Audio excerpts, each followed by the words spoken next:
आज हमारे साथ इंडिया के कॉमर्स मिनिस्टर पीयूष गोयल जी हैं। पीयूष जी दुबई में पिछले 3-4 दिनों से हैं। 1 अक्टूबर को इन्होंने इंडियन पेविलियन का इनॉग्रेशन किया दुबई एक्सपो 2020 में, जो कि वर्ल्ड का सबसे बड़ा पेविलियन है। सर, इंडिया में फॉरेन इन्वेस्टमेंट्स के लिए क्या फीडबैक रहा? यहाँ के लीडिंग इंडस्ट्रियलिस्ट का की मुलाकात हुई? हमारी high level task force on investments हुई सुबह शेख हामिद जी के साथ, और उसके बाद जो यहाँ पे लोग बड़े रूप में भारत में निवेश करना चाहते हैं या जिनका भारत में व्यापार करने की इच्छा है, उनके साथ चर्चा हुई, उनके सुझाव लिए।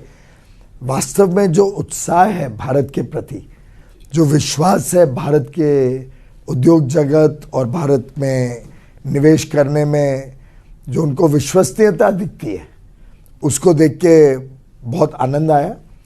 मुझे लगता है जो फ्री ट्रेड एग्रीमेंट और बायलैटरल इन्वेस्टमेंट ट्रीटी को और सुदृढ़ करने का काम हमने लिया है, माननीय प्रधानमंत्री नरेंद्र मोदी जी ने जो रिश्ता जोड़ा है आज यूएई के साथ, एक तरीके से भाईचारा जितना बढ़ गया है गत 5-7 वर्षों में, उसको मद्देनजर रखते बहुत अच्छा मौका है हम सबके लिए, देश के लिए। देश में निवेश बढ़े, रोजगार के साधन बढ़े, आर्थिक रूप से हम प्रगति करें, इसमें दोनों देशों का लाभ होगा और भारतवासियों के लिए नए अवसर खुलेंगे। आरडीआई चीफ के साथ बात हुई, अबू धाबी इन्वेस्टमेंट अथॉरिटी, जो कि एक वर्ल्ड का लीडिंग सोवरेन इन्वेस्टमेंट फंड है। इंडिया टैक्स कंसेशंस भी अभी देने को तैयार हो गया, तो किस तरह का इन्वेस्टमेंट कमिटमेंट वो कर रहे हैं इंडिया में? वास्तव में शेख हामिद, जिनके साथ जो अध्यक्ष भी हैं हाई लेवल टास्क फोर्स के मेरे साथ, और ज़रूर मैं कह सकता हूँ हमारे मित्र भी हैं, बहुत भारत को प्यार करते हैं, और ख़ास तौर पे वो कह रहे थे मुंबई से उनको बहुत जुड़ाव है। उन्होंने तो लगभग, अगर मैं कहूँ कि ब्लैंक चेक जैसे ऑफ़र किया है कि भारत में आप हमें और निवेश का मौका दीजिए, हम इंफ्रास्ट्रक्चर में आपको सपोर्ट करना चाहते हैं, हम व्यापार बढ़े उसके लिए जो कर सकते हैं वो तैयार हैं। अगर मोनेटाइजेशन होते हैं एसेट्स के, उसमें हम बड़े रूप में इंटरेस्ट देना चाहते हैं। एक यूएई ने कहा कि छोटी छोटी चीज़ों में हमारे लिए मुश्किल है यूएई के लिए कि वो निवेश कर सकें, उसको पूरा संभाल सकें, तो ज़्यादा उनका इंटरेस्ट बड़ा निवेश करने में है। तो जैसे हम कई सड़कों को जोड़ के एक जब पैकेज बनाते हैं, जो भारत में माननीय प्रधानमंत्री जी के मार्गदर्शन में शुरू किया है, तो उस तरीके से मुझे लगता है कि यूएई से अच्छा इंटरेस्ट आएगा, अच्छा उनका भारत के प्रति रुझान है। सर, यूएई ने एक $75 बिलियन का ब्लैंक चेक तो लिख के आपको दे दिया है, तो उसको हम इनकैश क्यों नहीं कर पा रहे हैं?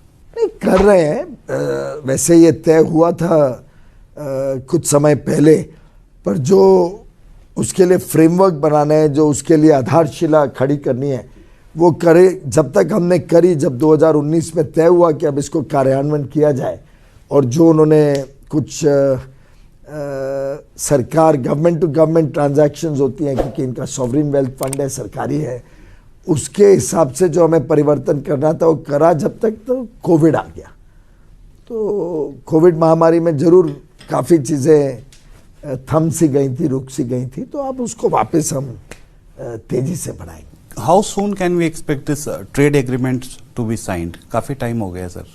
एंड इसमें 22 सितंबर को तो लॉन्च की है चर्चा, इसके पहले तो चर्चा ही नहीं जी। इसमें मतलब इंडिया के लिए क्या रहेगा एंड बायलैटरल ट्रेड को ये कैसे बूस्ट करेगा? देखिए, भारत के कई ऐसी चीजें हैं जो यूएई में, जिसका काफी डिमांड है, मांग है, जिसका अपॉर्चुनिटी है यहाँ पर।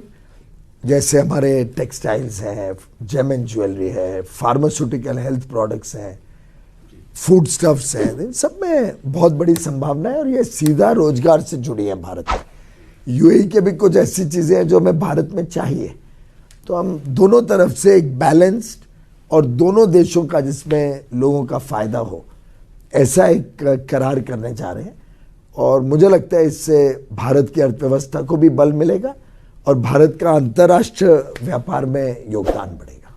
सर, दुनिया के कुछ बड़े मुल्क चाहते हैं कि इंडिया नेट कार्बन जीरो को कमिट करे, और उसके लिए सर हमने ऑलरेडी बहुत काम किया है। आपके लीडरशिप में 450 गीगावाट का रिन्यूएबल्स टारगेट हमने सेट किया है, एंड हमारा per capita income and per capita power consumption उनके तुलना में बहुत ही कम है।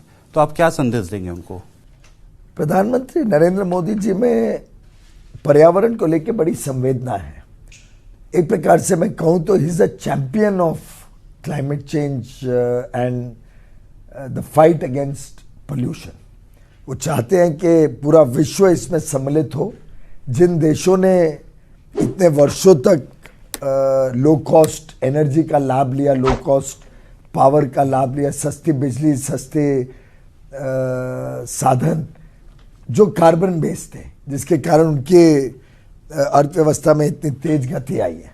मुझे लगता है कि उन देशों ने जो प्रतिज्ञा किया था, जो कमिटमेंट दी थी कि हम low cost finance, concessional grant based finance देंगे, लॉन्ग टेनर फाइनेंस के लंबे अरसे तक आपको वापस नहीं देना पड़े, टेक्नोलॉजी मुफ्त में देंगे, टेक्नोलॉजी आपके पास उपलब्ध कराएंगे, उन चीज़ों में वो काफ़ी पीछे रह गए। भारत ने तो वास्तव में जो अपने कमिटमेंट किए थे पेरिस COP21 में, वो पूरी तरीके से निभाए हैं। तो हम तो गर्व के साथ कह सकते हैं कि हम शायद एकमात्र देश हैं G20 के प्रमुख देशों में जिसने अपनी पूरी कमिटमेंट का पालन किया। तो मुझे लगता है सभी देशों ने अपनी अपनी कमिटमेंट्स जो उन्होंने की थी पालन करना चाहिए, और जो उनका दायित्व है उन्होंने निभाना चाहिए। तब जाके विश्व में इस चीज़ के ऊपर आपसी तालमेल भी बैठेगा और हम सफलतापूर्वक इस विषय को से निजात पा पाएंगे। तो भारत के $5 ट्रिलियन इकोनॉमी के सपना को पूरा करने के लिए पीयूष जी दुबई आए हैं और यहाँ से भर भर के इन्वेस्टमेंट्स लेके इंडिया जा रहे हैं। हमारी बात हुई लुलु ग्रुप के चेयरमैन से, उन्होंने 20,000 करोड़ का इन्वेस्टमेंट कमिट किया है। यहाँ के जो DP वर्ल्ड हैं, इंडिया में लॉजिस्टिक्स पार्क बैठा रहे हैं। यहाँ का MR ग्रुप इंडिया के रियल एस्टेट में इन्वेस्ट करने का कमिटमेंट किए हैं। सर बहुत बहुत धन्यवाद। Wish you all the best. Hope foreign investors keep chasing you and India as their destination. धन्यवाद।